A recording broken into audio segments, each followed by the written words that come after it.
Hi everyone, my name is Anthony Shaw and welcome to my course Migrating Python 2 to Python 3. I'm a Python enthusiast at the Apache Software Foundation.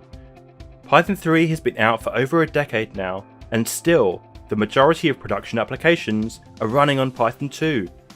Python 3 is faster, it has some amazing new features like asynchronous programming and type hinting.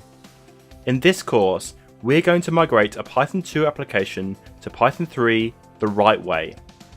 Some of the major topics that we will cover include strategies for porting, changes to the core types in Python 3, automated tools and where to use them, and leveraging Python 3 features. By the end of this course, you'll know how to migrate any application, big or small, to Python 3. Before beginning the course, you should be familiar with the basics of Python and Python 2, and from here, you should feel comfortable diving into Python 3 with courses on concurrency and async I/O. I hope you'll join me on this journey to learn Python 3 migrations with the Migrating Python 2 to 3 course at Pluralsight.